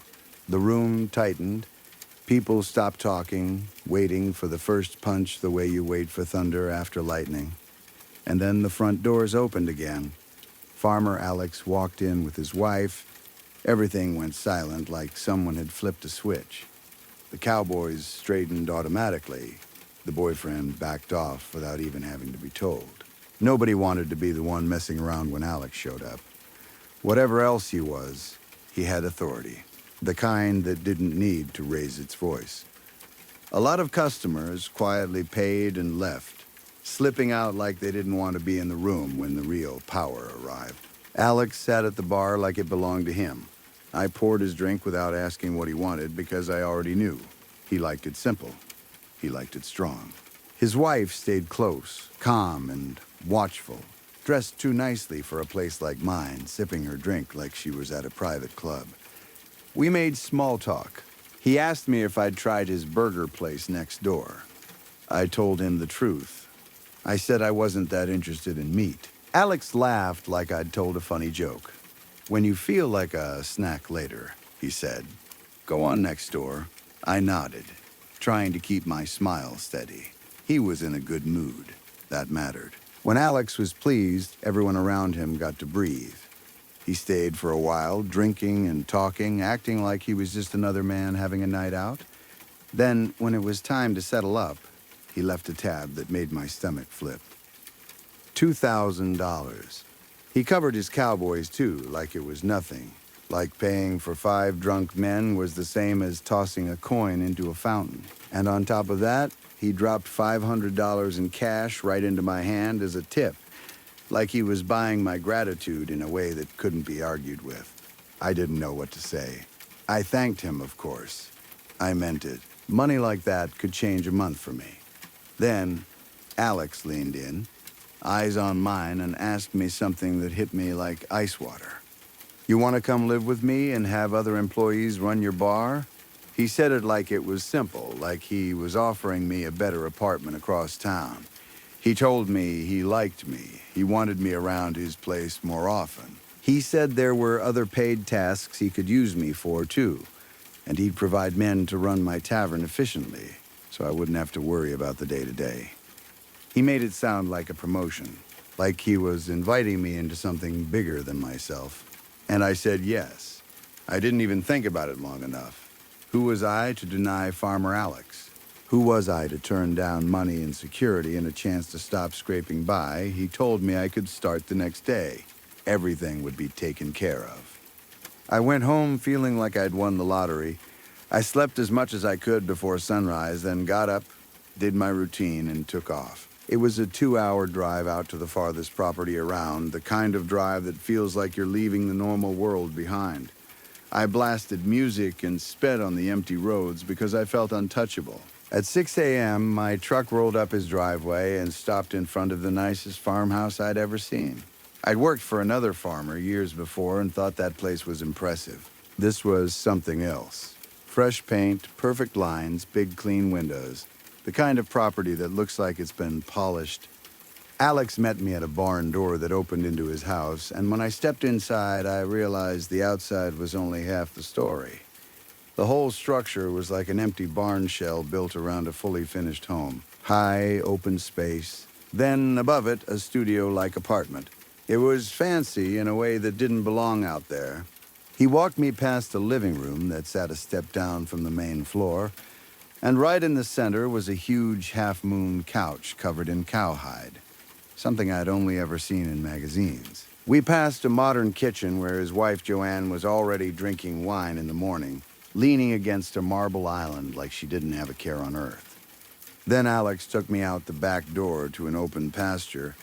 A few animals grazed beyond the fence line. He pointed to a couple like they were pets and called them his favorites. We kept walking until we reached a little circle of small houses set up like a private neighborhood. He showed me one of them, a one-bedroom place, fully furnished, clean, comfortable, nicer than any place I'd ever rented. He told me not to worry about my belongings. He'd have someone shop for me. New clothes, anything I needed. I stood there in that tiny, beautiful house feeling like I'd stepped into somebody else's life. He explained my morning routine, and I nodded along, still caught up in the shock of it all. Then, as he turned to leave, he stopped at the door and looked back at me. "You're family now," he said, "and family don't leave family for nothing. Remember that the longer you stay on my ranch," he said it in the deepest, flattest voice I'd ever heard from him. No smile, no joke, just a rule, dropped into the air like a weight. I laughed awkwardly, like I understood, like it was just a country way of talking.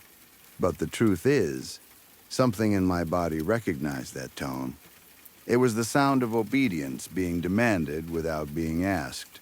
He left me alone in my new place with nothing to do until work the next morning.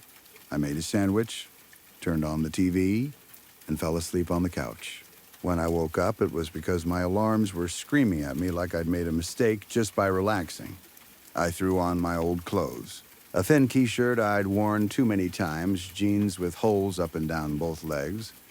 My boots were the one nice thing I owned, and I took pride in them.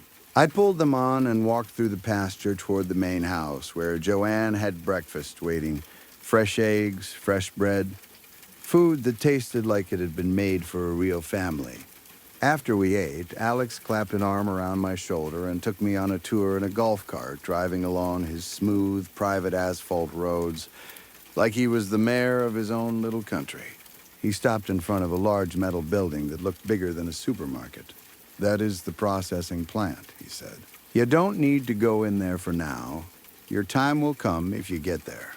Then he drove me to a mini-mansion with its own fenced pasture. "This is where the cowboys stay," he said. He shook his head like he was amused by them, then shrugged. "Go in there if you want, but don't cry when you come back out." He brought me back toward the lake and to a smaller cabin near the shore. That was my main work area, he said. He took me inside, let me look around, then told me my job every day, 3 times a day, I had to take 2 plastic bags of chum from a big refrigerator and toss them into the lake. That was it. Easy. He never explained what was in the lake that needed feeding. I assumed it was fish. I didn't think too hard about it. Chum is chum, right? You feed it to fish. And Alex was the best fisherman in town. It fit the story. For a month, I did that job without any problem. I got used to the routine. Wake up, eat, haul the bags, throw them in, watch the water ripple, go back to my cabin. Sometimes I'd see movement out on the lake, something big shifting under the surface. But lakes do that. You tell yourself it's nothing. Then, one afternoon, Alex came to my cabin with 2 fishing poles and a grin like a kid about to show off a secret. "It's time," he said. We took a large boat out to the middle of the lake. The fog was light on the water and the air smelled like algae and mud.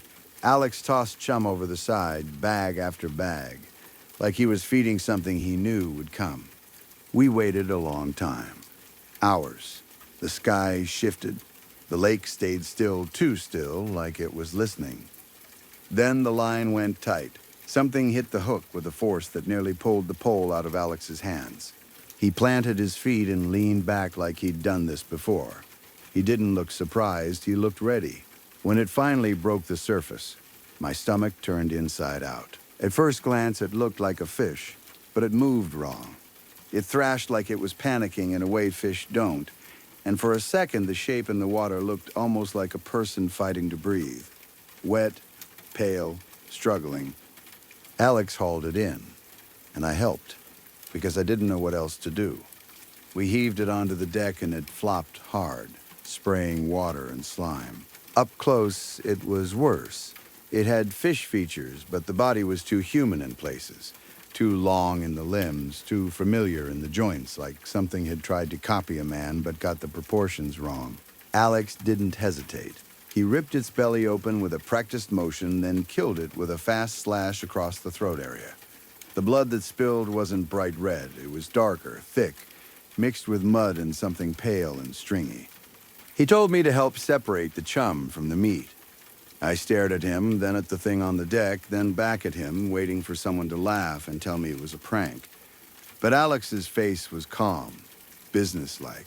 So I did it. I cut into it with shaking hands, and the inside looked like fish guts mixed with something that didn't belong in fish at all.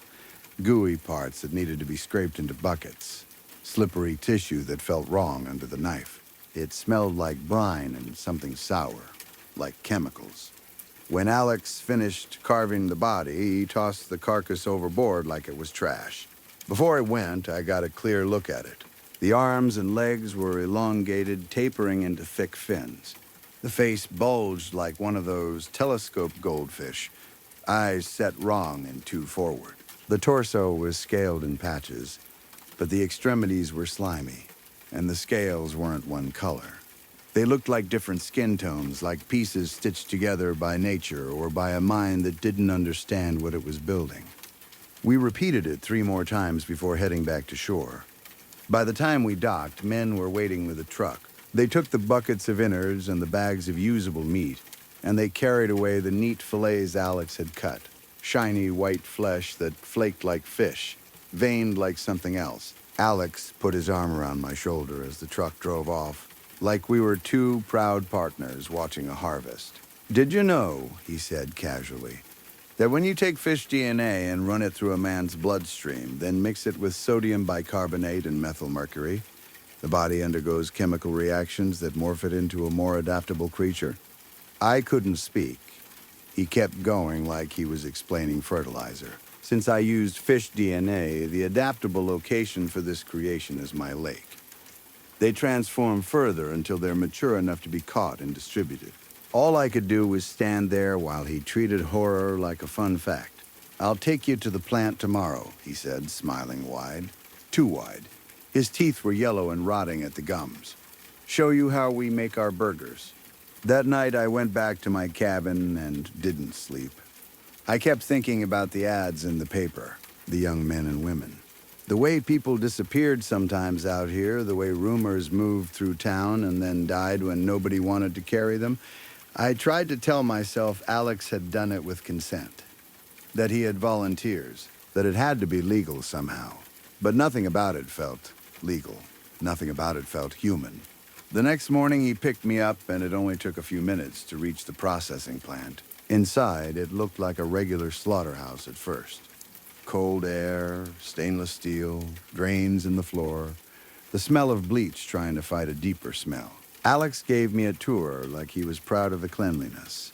He showed me where they ground beef, where cattle waited, where pigs were kept. It was enough to make me uncomfortable, but it still made sense. Then he took me farther in, past a section that looked newer, more sealed off. My stomach tightened as we walked because the air changed. It got colder, damp, and beneath the chemical-clean smell was the same lake smell, like mud and algae and something decomposing.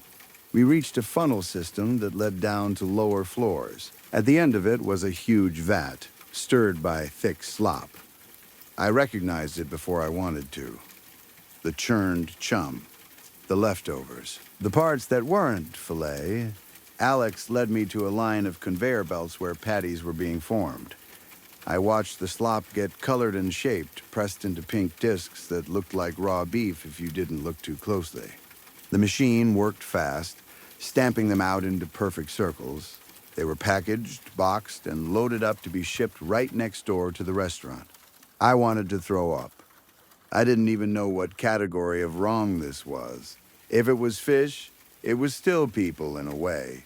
If it was people, it was people. My brain kept trying to choose a label like the right word would make it easier to survive.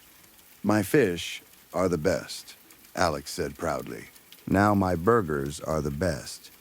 All thanks to an accidental experiment gone wrong of all flippin' things. He said it like it was a funny story about a tractor accident. He kept talking, showing me pigs being slaughtered, then pointing out the areas where, in his words, the fishermen were processed. That word made my skin crawl. Why are you showing me this? I finally asked. My voice sounded thin in the cold air. I felt sick and fascinated at the same time, like my body was trapped between panic and the weird rush of danger. Alex looked at me like the answer was obvious. I want you in on this business venture with me. Then he took me deeper into a dark, cold cellar in the back of the factory. Down there, the smell wasn't meat or bleach. It was sour and sharp, fermented. This is where we make our own hooch, he said, and I want to sell it at the Cherry Bar. The Cherry Bar was my tavern. Hearing him call it that, like it already belonged to him, made my stomach drop. I stared at the barrels, the pipes, the bottles lined up like they'd been there for years. It wasn't just a farm and a restaurant and a processing plant. It was a whole illegal empire built under the skin of a quiet rural town. What's in that liquor? I asked, even though I didn't want the answer. Alex smiled again, proud like a kid showing a science project. The chum produces a fermented acid, he said. Mixes real nice with potatoes. Took some experimenting, but we found a way to make vodka and moonshine. I forced myself to swallow. What happens if I don't agree to this? He laughed and shook my shoulders like we were buddies. Well, we're family, he said. And family takes care of family. I'd only assume you would do the right thing.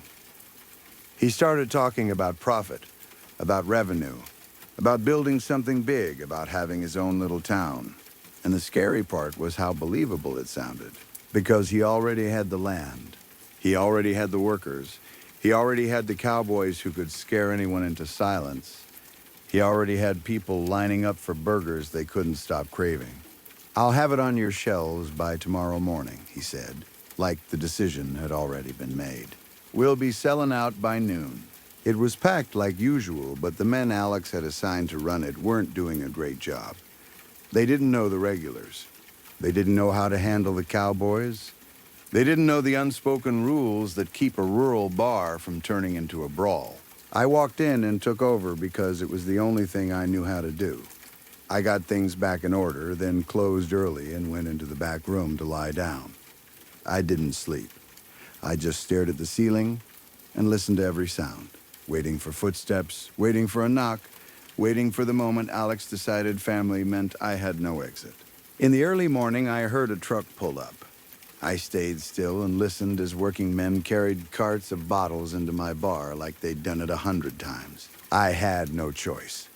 The bottles were stocked, the price was set, and ads were already out saying it was the best thing you'd ever drink. And the worst part was that it was. People loved it. They drank it like it was smoother than anything they'd ever had. Outsiders started coming through more often. Locals who never spent money suddenly spent plenty. My profits went up fast, the way they do when you sell something addictive, and nobody asks questions because it makes them feel good. I told myself I couldn't complain anymore. Nobody dropped dead from it. It didn't taste like poison. The town wasn't burning. I was making money, more money than I'd ever made. But I also stopped eating meat completely. I won't eat or drink anything from Alex's farm. I don't touch his burgers. I don't touch his fish. I don't touch his liquor unless I have to pour it, and even then I try not to breathe too deep over the bottle. I've told people to cut him off. I've tried to warn them in small ways, careful ways. Nobody listens for long. Alex's product is too good. People want what they want, and they don't want the story behind it. Alex wasn't lying about building his own town. Not long after the burger place opened, a hotel went up nearby, then another business, then improvements to the road. Money started moving out here like blood flow, feeding something bigger. And every time I see a fresh-faced traveler take a bite of one of those burgers and close their eyes like they've found heaven, I think about the lake. I think about the chum bags. I think about the pale, almost human thing thrashing on the boat deck, and the way Alex's knife moved like it was routine. So, here's my warning, for whatever it's worth. If you eat anything fresh from Farmer Alex, you're not eating what you think you're eating. You're eating chemically produced fish people flesh, the clean fillets and the ground-up leftovers, and the rest gets turned into chum to feed the next batch. Good luck out there. And if you can stand it, maybe research where your meat comes from before you decide it's just a burger.